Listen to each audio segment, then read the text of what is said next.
السلام علیکم دوستوں، ہم پڑھ رہے ہیں سمیرہ حمید کا ناول یارم۔ آج اس کی ایپیسوڈ نمبر ہے 10۔ سٹارٹ کرنے سے پہلے آپ سے ایک ہی بات کہوں گی، میری آڈیو کو لائک کریں، شیئر کریں، چینل کو سبسکرائب کریں۔ چلیے سٹارٹ کرتے ہیں۔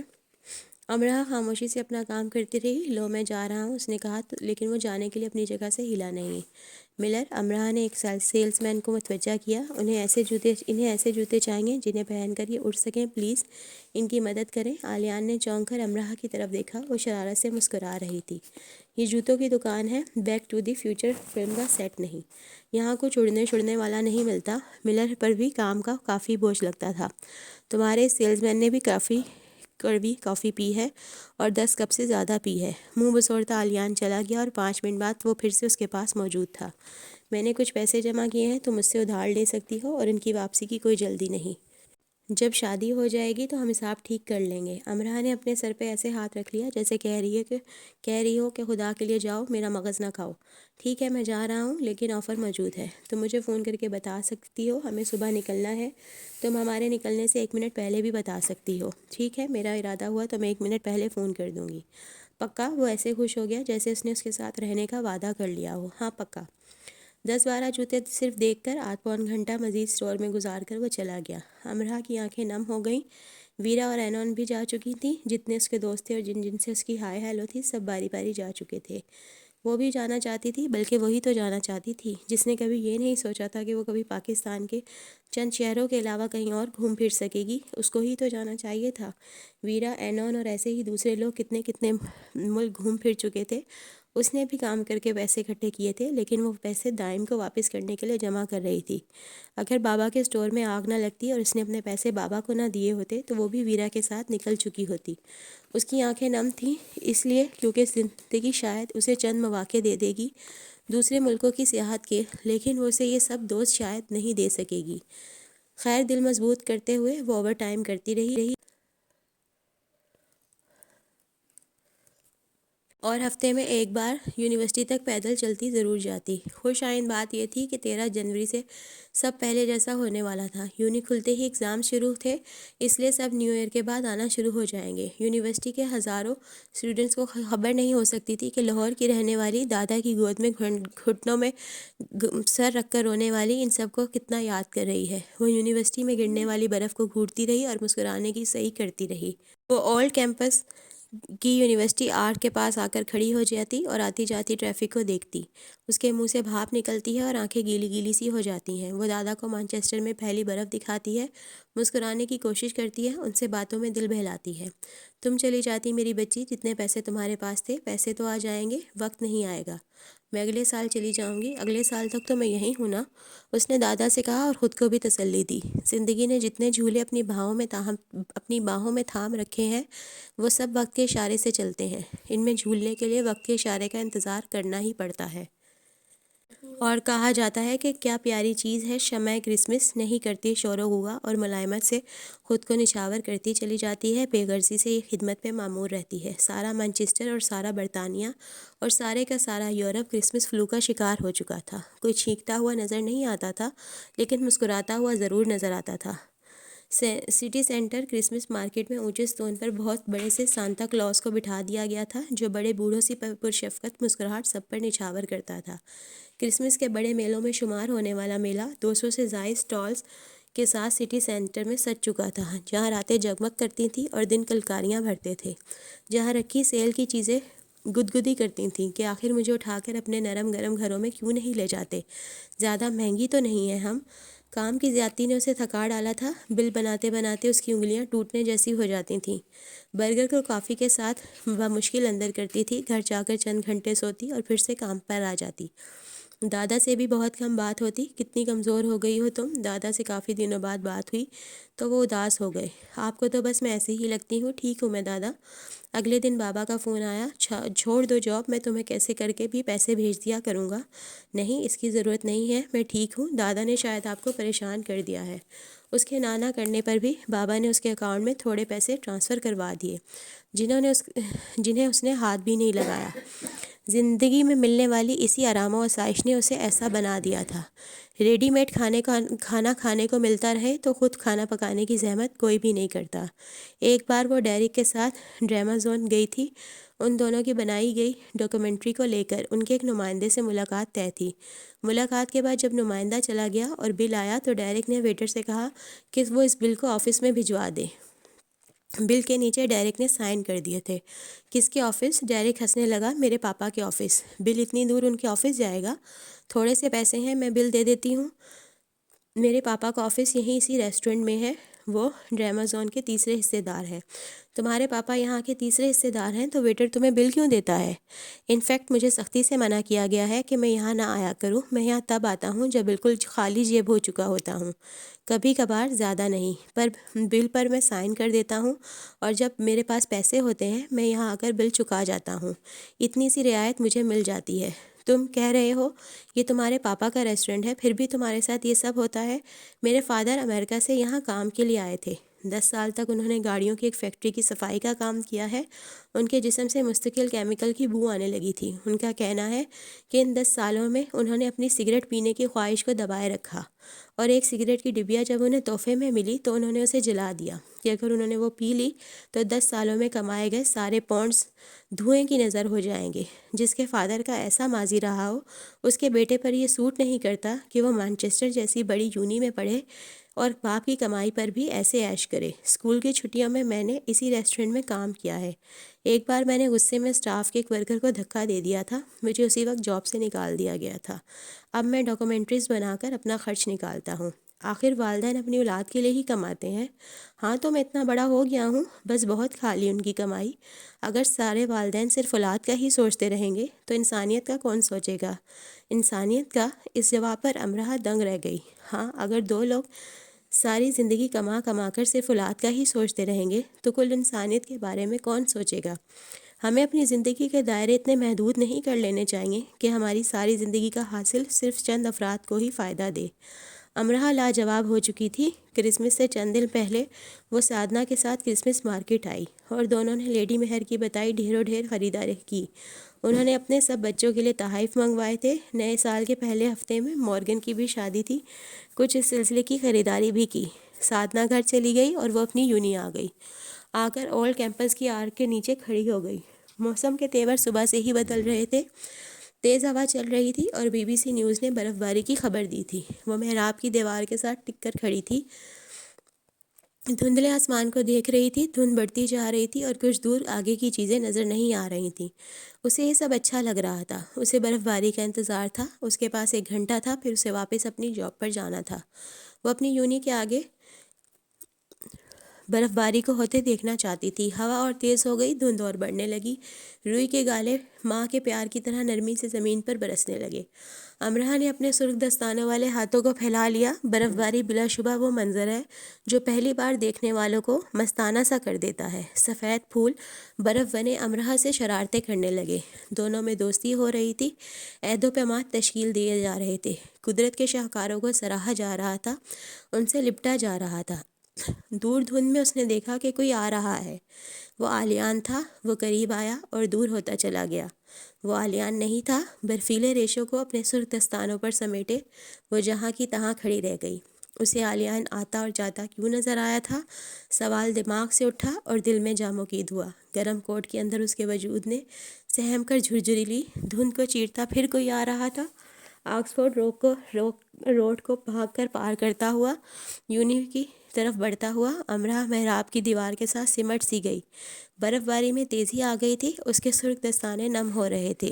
برف کی پھوار کو دیکھتے اس کی آنکھیں نہیں تھک رہی تھی۔ یہ کون اس کی طرف آ رہا تھا جس کے ہاتھ میں نیلے پیلے سفید پھول تھے؟ پھول بہت زیادہ تھے، ان پر برف گر کر ٹھہر رہی تھی۔ وہ بار بار انہیں جھاڑ رہا تھا۔ اس نے گردن کو خم دے کر امرہ کو دیکھا اور ابرو چکا کر مسکا دیا۔ تیز ہوا کا جھونکا آیا اور اس شبی کو اڑا کر لے گیا۔ امرہ نے سہم کر آس پاس دیکھا۔ ٹریفک نہ ہونے کے برابر تھی، اطراف میں اکا دکا لوگ تھے اور بس۔ اس نے وہاں سے تیز تیز پیدل چلنا شروع کر دیا۔ سنسناہٹ ہوئی اور وہ ساری کی ساری اہرام حیران پر براجمان ہوئی۔ چلنے کی رفتار اس نے اور تیز کر دی اور پھر وہ بھاگنے لگی، آکسفورڈ روڈ پر یونی کو اپنے پیچھے چھوڑتے، کیونکہ خوف اس کے وجود میں سرایت کر رہا تھا۔ آلیان اس کے دائیں بائیں آگے پیچھے ہر طرف تھا۔ وہ سامنے سے اس کی طرف آ رہا تھا، وہ پیچھے سے اسے پکار رہا تھا۔ یہ سب کیا تھا؟ یہ سب ٹھیک نہیں تھا۔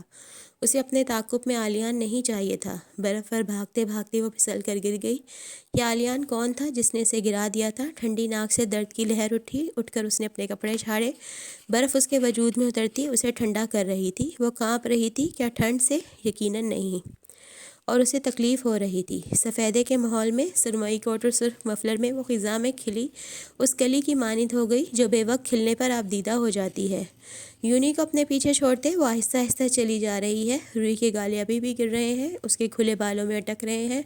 وہ برف باری دیکھنے آئی تھی، لیکن اس نے ایک ایسی برف باری دیکھی تھی جس نے اس کے اندر کی بہاروں کو ختم کر ڈالا تھا۔ سارا سبزہ سفیدے میں بدلتا جا رہا تھا، اور خزاں کتنی بھی خوبصورت کیوں نہ ہو، وہ بہار کو نگل لے تو موت ہوتی ہے، اور مشرق کی لڑکیوں کے لیے یہ موت جلد نازل ہوتی ہے۔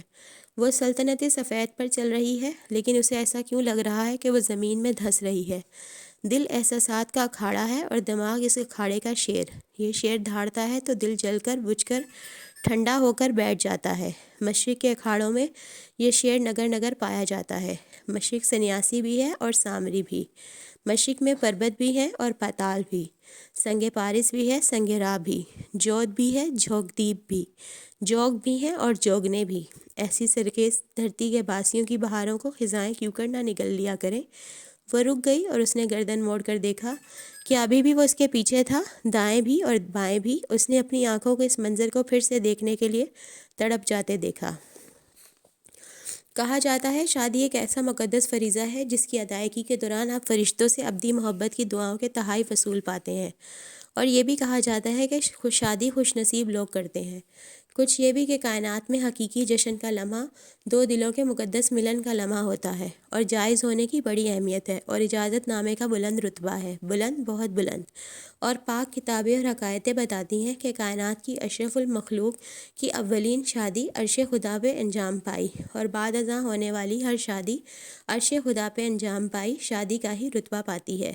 نکاح سب سے پاک اور پسندیدہ روایت، نکاح دو دلوں کی فضیلت۔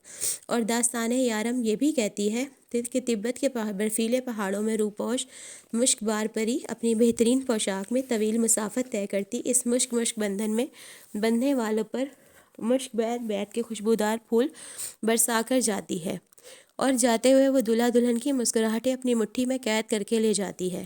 اور شادی عہد قدیم کا وہ عہد نامہ بھی ہے جس کا ورد عہد جدید میں بھی عزت و احترام اور محبت سے کیا جاتا ہے۔ مورگن کرسمس کی رات کو ہی آ چکی تھی۔ ماما مہر نے اس کی شادی کے لیے ٹھیک ٹھاک تیاریاں کی تھیں۔ کیمبرج میں مورگن نے شادی کے بعد رہنے کے لیے جوش کے ساتھ مل کر ایک چھوٹا سا گھر لیا تھا، جس کی سجاوٹ کے لیے ماما مہر نے پیسے مورگن اور جوش کو دیے، جو دونوں نے بہت مشکل سے قبول کیے۔ مورگن نے شادی کے لباس، زیورات، شادی کے دن اور پارٹی کے ساتھ انتظامات ماما مہر کی پسند سے کیے تھے۔ ماما مہر کے سامنے ان کی میں ختم ہو جاتی تھی، اور ماما مہر بھی ان کی آنکھوں میں پڑھ لیتی تھیں کہ ان کے بچے کیا چاہتے ہیں۔ یہ ماں اور اولاد کا وہ رشتہ تھا جس کی مثال شاید ہی کہیں ملتی ہے۔ اپنی شادی کی تیاری سے زیادہ مورگن کو ماما مہر کے کام کرنے میں دلچسپی تھی۔ بیوٹی سیلون جانے سے زیادہ اسے یہ فکر تھی کہ ماما مہر نے میڈیکل چیک اپ کے لیے جانا ہے۔ کیمبرج کی ہزاروں داستانیں وہ ماما کو سنایا کرتی، اور دونوں کے کہکوں سے شٹل کاک گونجا کرتا۔ مورگن نے سادنا اور امرہ کو شہبالیاں بننے کے لیے کہا۔ امرہ، جس نے پاکستان میں قریبی شادیوں میں شرکت نہیں کی تھی، وہ مورگن کی شادی کے لیے اتنی پرجوش تھی جیسے اس کی اپنی شادی ہو۔ لیڈی مہر نے شہبالیوں کے لیے سنہری رنگ کو پسند کیا تھا۔ سادنا کی سنہری ساڑی بنوا دی گئی تھی۔ شارلٹ اور مورگن کی چند سہیلیاں جن کی آمد متوقع تھی، اور امرہ کے لیے انگریزی طرز کی ٹخنوں تک لمبی فراقیں۔ فراق کا اوپری حصہ قدرے چست تھا جو نیچے آتے آتے لہریں بناتا گہرا دار ہوتا چلا جاتا۔ ذرا سی حرکت سے ان لہروں میں تلاطم پیدا ہو جاتا جو بہت بھلا لگتا۔ سنہرے موتیوں سے فراق کی پشت کو سجایا گیا تھا، اور لہروں میں اسے ٹانکا گیا تھا کہ جنبش پر وہ لہروں کے ساتھ جھلمل کرتے گپ چھپ ہونے لگتے۔ پیچھے سے فراق کا دامن زمین کو چھوتا تھا۔ اس پوشاک میں وہ ویسی ہی شہزادی لگ رہی تھی جو رقص کا حصہ بننے کے لیے بیتاب ہے، اور جو بے قراری سے دالانوں اور سیڑھیوں سے بھاگتی ہوئی آتی ہے، اور حال میں رقصاں دائرے میں خود کو شامل کر لیتی ہے۔ اس کی لمبی پتلی گردن اس کی شان میں اضافہ کرے گی اور مور پنکھ بلکہ اس کا رقص میں ساتھ دیں گی۔ اس کی ساکن سیاہ پتلیاں سفید بلوری پیالوں میں سطح آب پر تیرتے پھول بن جائیں گی اور اس کے گلابی گالوں کی سرخی روشنیوں کو مات دے گی۔ اپنے اونچے قد کو وہ گھٹنوں سے اپنی پوشاک کو اٹھا کر ذرا سا جھکائے گی اور بے نیازی کو بالائے طاق رکھ کر خود سے اقرار کرے گی، حسن جس سلطنت کا باسی ہے میں اس کی ملکہ ہوں۔ امرا وہ یہ سب غرور و تکبر سے ہرگز نہیں کرے گی۔ شہبالیوں کا لباس بلا شبہ کافی مہنگا تھا، جس کے لیے امرا سے 1 پاؤنڈ بھی نہیں لیا گیا تھا۔ لیڈی مہر کی لاڈلی بیٹی کی شادی تھی۔ باقی جن بچوں نے شادیاں کی تھیں انہوں نے رجسٹر میرج کی تھی۔ یہ پہلی شادی تھی جو لیڈی مہر کی خواہش پر اتنے اہتمام سے ہو رہی تھی۔ اگر مورگن کے بس میں ہوتا تو شاید وہ 1 پاؤنڈ بھی اپنی شادی پر خرچ نہ کرتی۔ ماما مہر نے مورگن کو دلہن بنے دیکھا تو بے اختیار رونے لگیں۔ وہ مورگن کا ہاتھ اپنے ہاتھ میں لیے بیٹھی رہیں، اسے دعائیں دیتی رہیں، اس کی نظر اتارتی رہیں، اور مورگن اپنے گھیردار سفید پوشاک کو کارپیٹ پر پھیلائے ماما مہر کے قدموں میں بیٹھی ان کے آنسو اپنے ہاتھ میں پکڑے ٹیشو سے صاف کرتی رہی۔ گلابی پھولوں کا دستہ پکڑے کونے میں کھڑی امرا اس منظر کو دیکھ رہی تھی۔ اسے یقین تھا اپنی آئندہ زندگی میں وہ اس عظیم خاتون مہر سے زیادہ عظیم ہستی سے نہیں مل سکتی، نہ ہی وہ خود ان جیسی عظیم ہو سکتی ہے جنہوں نے ہر قوم و نسل کے بچوں سے والہانہ پیار کیا، انہیں پالا، انہیں اپنا بنایا، انہیں یقین دلایا کہ وہ ان کے نہ ہو کر بھی انہی کے ہیں۔ وہ ان کی حقیقی ماں بے شک نہیں ہے، لیکن حقیقی ماں سے کسی صورت کم بھی نہیں ہے۔ یہ سب کرتے خاتون مہر نے بلا شبہ 2 رتبے پائے ہیں، ایک عظیم ماں ہونے کا اور ایک عظیم انسان ہونے کا۔ انہوں نے ان سب کے لیے خوشیوں کے سامان اکٹھے کیے، کامیابی کے بھی، ان کے لیے محبت کو کبھی تفریق نہیں کیا۔ وہ انہیں جمع کر کے دیتی رہیں، انہیں ضرب ہو کر ملتا رہا۔ کائنات میں یہ خصوصیت صرف محبت ہی اپنے نام رکھتی ہے، یہ دینے سے اور زیادہ ملتی ہے، یہ پلٹ کر واپس ضرور آتی ہے، خسارے میں رہ کر بھی فائدے میں رہتی ہے۔ محبت جب خلوص دل سے انسانیت کے نام کی جائے تو یہ عظیم بنا ڈالتی ہے۔ شادی کا وقت آ گیا۔ شہبالیاں 3 کی قطار میں دلہن مورگن کے پیچھے دائیں بائیں اپنے گلدستے پکڑے کھڑی ہیں اور چرچ کی چھت تک بلند ہوتے دروازے کے پاس آ کر کھڑی ہو چکی ہیں۔ دلہن گھبرا رہی ہے اور بار بار اپنی سانسیں درست کر رہی ہے۔ حال میں سب اس کی آمد کے منتظر ہیں، دلہن کا انتظار کیا جا رہا ہے۔ برطانوی معاشرے میں جہاں 1 منٹ ادھر سے ادھر ہونے نہیں دیا جاتا، صرف ایک دلہن کو 10 منٹ کی تاخیر کی اجازت ہے، لیکن انگریزی خون کی حامل دلہنیں 10 منٹ کی تاخیر بھی گناہ سمجھتی ہیں۔ برطانوی شہزادی لیڈی ڈیانا کی بہو Kate Middleton, Duchess of Cambridge نے 1 سیکنڈ کی تاخیر بھی نہیں کی تھی، اور وقت کی پابندی وہی قومیں کرتی ہیں جنہیں وقت پر منزل پر پہنچنے کی جلدی ہوتی ہے، وہ نہیں جن کی کوئی منزل ہوتی ہے نہ ہی مقصد۔ وقت آئے یا جائے ان کی بلا سے، اور وہ کیا جانے وقت کس کوہ نور کا نام ہے۔ اور یہ خوش قسمتی بھی صرف عورت کے نصیب میں لکھی گئی ہے کہ دلہن بنے اسے کسی شہزادی اور ملکہ سے کم نہیں سمجھا جاتا۔ عورتوں کو اپنی کم مائگی کے رونے چھوڑ دینے چاہیے۔ وہ ماں بنتی ہیں تو وہ سب رشتوں سے الگ اونچے مقام پر کھڑی تصور کر لی جاتی ہیں۔ ایک کم عقل بھی سمجھ جاتا ہے کہ عورت ماں بن جائے تو پھر کوئی اس کی برابری نہیں کر سکتا۔ بلند و بالا چھت اور قد آدم پھولوں سے سجی کھڑکیوں سے گھرے قدیم برطانوی طرز تعمیر کے چرچ کے سرخ قالین پر سفید رنگ کی سنڈریلا فراک کے پہنے اور سر پر گلابی ربن باندھے 2 انگریز بچیاں اپنی پھولوں کی ٹوکریوں میں سے پھولوں کی پتیاں نکال کر دلہن مورگن کے آگے چلتے ہوئے پھینک رہی ہیں۔ دلہن نے ہال کے کھلے پاٹک سے اندر رکھا، سب کی گردنیں پیچھے اس کی طرف موڑی۔ ٹھیک اسی وقت ہال کے اندر پادری سے ذرا ہٹ کر پیچھے 16 رکنی وائلن گروپ نے اپنے سانس سنبھالے اور نرمی سے انہیں چھیڑا۔ وہ اس دھن کو بجانے کی تیاری کرنے لگے جو فرشتوں کی دعاؤں کے ساتھ ہم آہنگ ہو سکیں۔ ٹھیک اسی وقت عین اسی وقت کوئی تیزی سے بھاگتے کالے سوٹ پر ہلکے نیلے رنگ کی ٹائی باندھتے دلہن کے پیچھے 3 ادھر ادھر قطار کی صورت چلنے کی تیاری کرتی شہبالیوں کے پیچھے آیا۔ امرا دائیں طرف شارلٹ کے پیچھے آخر میں تھی۔ سنہرے پانیوں سے نکلی ایک امرا، عربی شہزادے کے گھوڑے سے اترا ایک آلیان، وائلن کے دھیمے سر اسی وقت دلہا دلہن سے سجے حال میں بکھرے۔ آلیان کی آمد کی ایسی خوشی، کیسی آمد تھی آلیان کی، وہ سر سنگیت ساتھ لایا تھا۔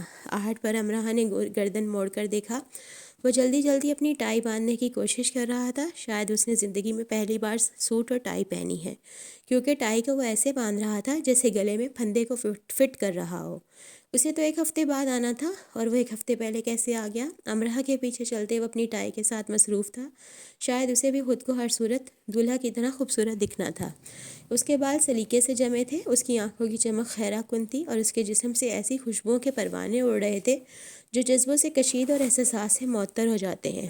کہا جاتا ہے کہ شادی کے دن کوئی مرد اور کوئی عورت دلہا دلہن سے زیادہ خوبصورت نہیں لگ سکتے، اور میرا یہ کہنا ہے اگر کوئی لڑکی اور لڑکا دلہا دلہن سے زیادہ خوبصورت لگنے کی کوشش کرتے ہیں تو ان کے معاملے میں شدید گڑبڑ ہوتی ہے۔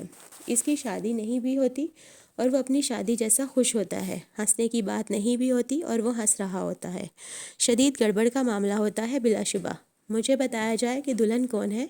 کیا صرف سفید لباس والی؟ امرہ کے عین پیچھے چلتے موتیوں سے گندے بالوں سے ذرا پیچھے ذرا قریب ہو کر سرگوشی میں عالیان نے پوچھا۔ امرہ نے اس کی بات پر توجہ نہیں دی۔ وہ سفید پھولوں سے سجے ہال کو دیکھ رہی تھی اور اونچی چھت سے جھولتے فانوس کو، جس کی روشنی چرچ کی وسعتوں کو بکانور بنا رہی تھی، اور پھر ان مہانوں کو جو مسرور تھے اور ان بچوں کو جو صرف دلہن کو دیکھ رہے تھے، اور یوں وہاں وائلن تھے، کہکتے پھول تھے، کہکتے دلہا دلہن تھے، ایک عالیان اور ایک امرہ تھے، اور اس تقریب کو خاص ہونے کے لیے کیا چاہیے تھا؟ لیڈی مہر کے سب بچے اپنے بچوں، بیویوں اور کچھ دوسرے دوستوں کے ساتھ موجود تھے۔ باقی جوش کے گھر والے رشتہ دار اور دوست تھے، کافی زیادہ لوگ تھے، سب دو اطراف نشستوں پر بڑا جمان تھے۔ امرہ کے پیچھے سے گھوم کر ماما مہر کے ہاتھ کو چوم کر عالیان جوش کے پاس گیا، اپنا تعارف کروایا اور جوش کے شہبالے کے پاس جا کر کھڑا ہو گیا۔ دلہن پادری کے سامنے اور دلہا کے ساتھ آ کر کھڑا ہو گیا۔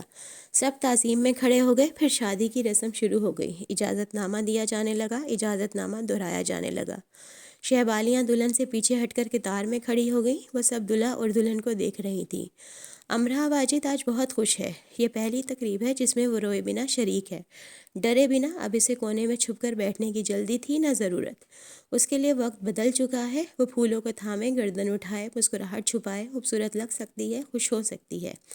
وہ خوبصورت لگ رہی ہے، خوش تو وہ بلا شبہ بہت ہے۔